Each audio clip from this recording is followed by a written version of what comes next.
en tant qu'enseignant, comment éduquer à la santé des élèves de façon disciplinaire et interdisciplinaire? À vous, Madame Memdou. Bonsoir à tous. Merci Olivier Combaco pour cette présentation. Donc, comment éduquer à la santé des élèves de façon disciplinaire et interdisciplinaire?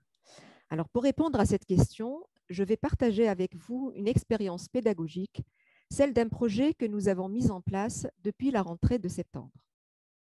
Tout d'abord, pourquoi ce projet et qu'est-ce qui a motivé ce choix? Le contexte inédit de la crise sanitaire nous a conduit à mener une réflexion sur la gestion des espaces de vie scolaire afin d'assurer les conditions favorables au bien-être et aux apprentissages des élèves. Nous avons donc décidé de mettre en place un projet pluridisciplinaire, les explorateurs, bâtisseurs du Collège du futur. Ce projet, soutenu par la ville de Clermont-Ferrand, ville apprenante UNESCO, réunit des enseignants de différentes disciplines, des architectes, un maquettiste, une économiste et des chercheurs. Nous nous sommes questionnés sur l'influence qu'exerce l'espace de la cour sur la vie de l'apprenant et sur ses effets sur sa réussite et sa santé. Cet espace est identifié comme un microcosme social qui pourrait permettre de s'amuser, de se laver les mains, de se rafraîchir en temps de canicule et peut-être même être un lieu où l'on peut apprendre et enseigner. Quelles sont les modalités de mise en œuvre de notre action? Donc, l'éducation à la santé, qui fait partie du socle commun, amène le croisement des disciplines et le partage des savoirs. Elle a pour objectif de faire acquérir à chaque élève les connaissances, les compétences et la culture qui lui permettent de prendre en charge sa propre santé de façon autonome et responsable. La santé représente un facteur important de la réussite éducative des élèves et de leur bien-être. Donc, comment les enseignants peuvent-ils concrètement prendre en charge l'éducation à la santé dans le cadre des apprentissages et dans le respect des programmes? Je vais donc vous proposer quelques exemples concrets de nos pratiques d'enseignement qui incluent des savoirs, des savoir-faire et des savoir-être contribuant à l'éducation à la santé. Dans le cadre du cours de français, par exemple, les élèves étaient tout d'abord invités à travailler sur le thème de l'épidémie qui se situe au croisement de deux thèmes inscrits au programme de français en 4e, vivre en société et agir sur le monde. La première activité proposée aux élèves était sur les mots des mots, M-A-U-X. Dans un temps où les discours médiatisés abondent, il est nécessaire de disposer de mots clairement définis, tels que les mots du confinement, les mots de la maladie, les mots du virus, ainsi que les mots des soins. Les élèves ont également mené des recherches sur la définition du mot santé. Ils étaient surpris de découvrir la richesse sémantique d'un mot pourtant si simple et banal pour eux. Je vous propose donc, comme vous voyez sur les diapos, le résultat de ce travail mené avec les élèves. On sait aussi que les mêmes termes utilisés dans plusieurs domaines ne recouvrent pas toujours le même sens, mais le retour à l'origine du mot permet d'en découvrir le noyau sémantique et d'expliquer les évolutions du sens liées au contexte d'utilisation. Le mot virus, par exemple, par glissement sémantique, est aujourd'hui utilisé dans d'autres domaines, tels que le domaine des médias, le domaine informatique. On parle d'information virale, de virus informatique et d'antivirus. Ce travail sur les mots permet de mettre les élèves en situation de recherche et de construction mentale, conditions nécessaires pour qu'ils acquièrent du vocabulaire et se mettent en capacité de le réutiliser. Dans une autre séance, j'ai proposé à mes élèves, à partir d'un dossier documentaire, des exemples de pandémies qui sont présentés dans l'Antiquité et le Moyen Âge, puis une frise qui a permis de contextualiser des épidémies au cours du XXe siècle. Les élèves ont réalisé des exposés qu'ils ont présentés à leurs camarades de manière claire et structurée.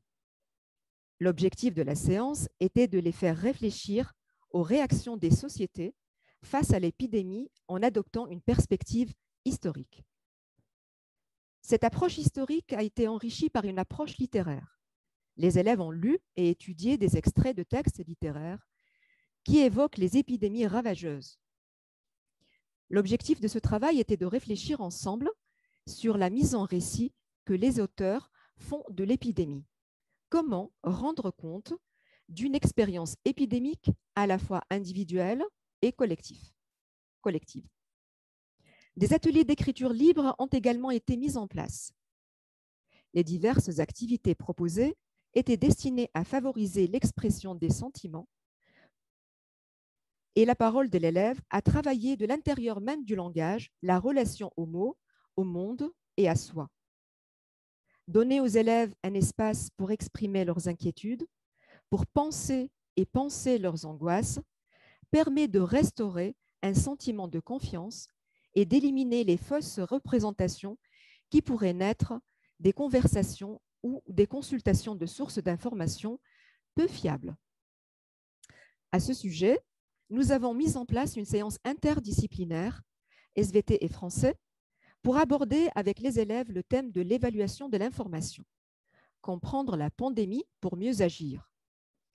Cette séance permet d'acquérir des outils pour l'évaluation de l'information de nature scientifique qui circule dans les médias et sur les réseaux sociaux et de développer la capacité pour chacun de comprendre l'information en santé pour pouvoir l'utiliser à bon escient. La propagation d'une fausse information peut influencer nos comportements. Dans certains cas, comme celui de la santé, elle peut conduire à adopter des comportements dangereux. Il est donc important que les élèves puissent compter sur des informations fiables, se faire une image sereine de l'épidémie et agir de manière responsable. Savoir trier et évaluer une information, faire preuve d'esprit critique et réaliser des choix éclairés en matière de santé sont des compétences qui permettent de ne pas se faire manipuler et d'orienter ses décisions. Qu'en est-il des actions maintenant menées avec les partenaires? Nos pratiques d'enseignement disciplinaires et interdisciplinaires ont été nourries et enrichies par les différentes interventions de nos partenaires. Je vais vous proposer juste quelques exemples. Dans le cadre du projet, nos élèves explorateurs ont eu le plaisir de rencontrer Didier Jourdan, qui a animé une conférence sur Ma santé, des mots au-delà des mots. Il a partagé avec eux 5 idées qui ont permis de montrer le rôle du collège en matière de santé, à la fois comme milieu de vie où les jeunes passent 40% de leur temps et comme espace privilégié d'éducation. La santé représente un facteur important de la réussite éducative des élèves et de leur bien-être. Elle dépend de l'environnement dans lequel nous vivons, de nos relations, des soins que nous recevons et de nos habitudes de vie. Dans la continuité de cette conférence, l'architecte Charlotte Vuarchet a invité les élèves à mener une réflexion sur le rôle de l'école dans le domaine de la santé et plus précisément pendant la crise sanitaire. Comment apporter des réponses aux risques sanitaires majeurs dans le collège? L'objectif de cet atelier était de s'interroger sur le protocole sanitaire et de donner des exemples concrets au sein de l'établissement, tels que la fabrication de tréteaux lavabo ou bien la construction d'hygiaphones pour le self. D'autres ateliers ont permis de questionner les élèves sur les différents usages de la cour. Comment créer des espaces de convivialité nécessaires à la cohésion sociale et être support à une pédagogie innovante, notamment en permettant de l'enseignement en dehors de la salle de classe. Est-ce que ces programmes peuvent apporter des réponses aux risques sanitaires ou répondre aux défis climatiques? La cour rénovée proposerait des espaces plus éducatifs et naturels avec davantage de végétation, une meilleure gestion de l'eau de pluie et des points d'eau, des aménagements ludiques et adaptés aux besoins des collégiens. Cet espace réinventé permet d'améliorer le bien-être des élèves et le vivre ensemble et de développer chez les jeunes une certaine forme de citoyenneté. Enfin, quels sont les enjeux et les objectifs de notre action? Peut-être revenir un peu en arrière par rapport à Voilà, parfait, merci. Donc, notre objectif, c'est de susciter le désir d'apprendre et de faire accéder au plaisir de comprendre. Notre action apporte un regard différent sur les apprentissages et permet de construire un cadre serein propice au développement d'une meilleure estime de soi. Nous savons tous que l'estime de soi est l'une des clés qui permettent à l'individu de s'épanouir et de se réaliser dans la vie. L'élève, placé au cœur des apprentissages, mobilise son imagination et sa créativité au service d'un projet collectif. Il devient un sujet actif et un acteur social. Il acquiert de nouvelles compétences qui préparent l'adulte de demain à vivre en société, à vivre dans sa société. Le projet Explorateur crée un climat stimulant et nourrit la flamme d'équipe. Il permet de décloisonner les savoirs et de faire évoluer nos pratiques pédagogiques. Au-delà du cadre figé de la discipline, l'enseignant ose prendre le risque d'aller vers des territoires qu'il ne maîtrise pas parfaitement. Il devient, comme le dirait Mérieux, chercheur dans son propre savoir. Notre plaisir rencontre le plaisir d'apprendre de l'élève, une belle alchimie qui invite à apprendre tout au long de la vie.